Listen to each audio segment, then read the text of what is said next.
Hey, welcome back. So great to be with you. I want to talk about embodiment. This is one of my favorite topics, especially in a spiritual context.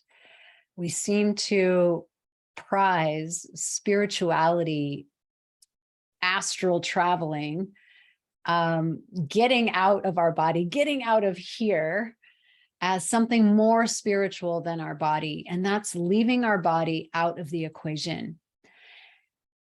And as we may discover on the road to healing, that healing is found in the body. Healing is not found astral traveling. I'm just going to put a stake in the ground right there. Healing is found in this body because life is experienced in this body. Our ancestral patterning is contained in this body. Some of you may know there's a book out that's called The Body Keeps the Score. The mind may not remember, it's blocked out trauma, but the body remembers.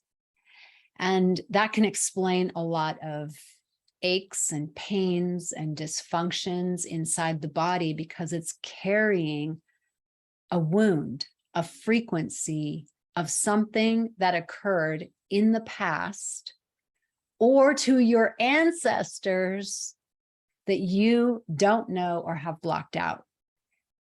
The incredible thing is that now embodiment work, there is actual hands-on embodiment work or breath work. Circular breathing is another, rebirthing breath is another that can bring those things to light. And I always say, do that with a practitioner because you will want to have support as you are remembering things.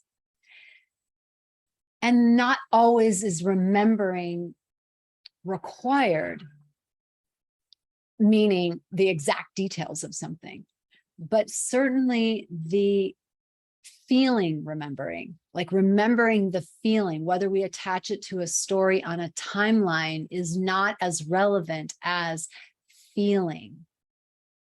We get to feel those feels. And sometimes those are the worst things, right? The word, like Byron Katie sometimes says, the worst thing that can ever happen to you is a thought.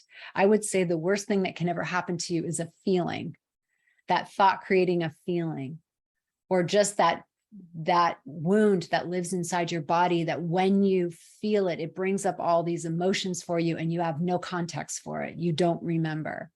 I've done work in both ways, like work with plant medicine, where I was feeling the depths of just true grieving. And I don't know what I was grieving, but I was in it. I was reliving it. I was in it. And I didn't get the full picture of what it was. I didn't need to. Just the willingness to feel it in my body was enough. I've also been on non-plant medicine journeys where they're more subconscious reprogramming exercises I was doing. And I was visiting in my mind a thought and an event. And I had a lot of pain about it. And then we went into, well, maybe this is a past life. So we went into the past life and I got nothing. I was like completely blank. So that's to say that whether my psyche was ready or not, or whether there was anything in there, I don't know, but it doesn't matter because what I am willing to experience and feel is in my body. The emotions that I'm carrying that I can tell have stopped me from certain things. They become a burden to me.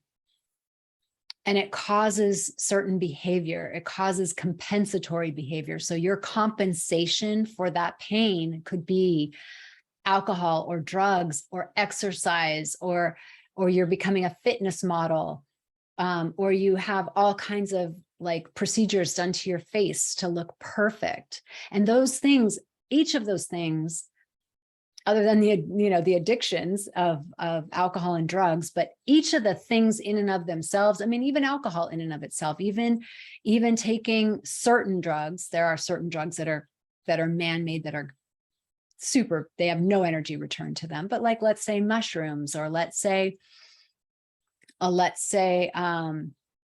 MDMA or something like that.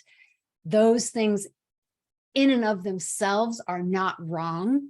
It's when we do it, when our come from place is to avoid, it's to check out, it's to not feel our embodiment, it's numbing out. And that, frankly, prolongs the agony. Any agony you're experiencing, you will prolong it. All of the healing happens inside the body, the willingness to feel it. And therapy, for what it's worth, is, to the extent, let me say it this way, to the extent it's worth something, which I am an advocate of it, is that it takes you there and holds you in that place. Therapeutic processes that just have you retelling a fucking story, no. Seriously, that, hopefully that's not even happening that much anymore, but if it is, disengage from that, because nobody gets healed regurgitating a story of what happened. It's just a story.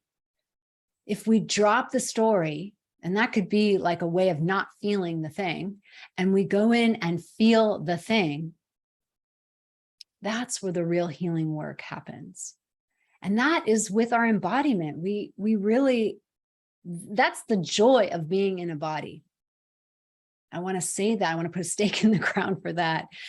Because if you were just a mind traveling, you don't have that. You don't have that tool. So while we're here in 3D, we have access to one of the most incredible tools, and that's called our body. So embodiment is the process of feeling the things we don't want to feel, our wounds, our fears, locating them in our body, bringing breath, spaciousness, and love through witness. So like my hands are over here because it's like I become the object of the witnesser. The witnesser is witnessing, me as the witnesser is witnessing the experience that Kenlin is having. That's all it is. And in that gaze of that witness, in that willingness to feel, healing happens. Transmutation happens. Shadow becomes light. Healing, that wound, that sacred wound, becomes your superpower. And it's all happening through the body.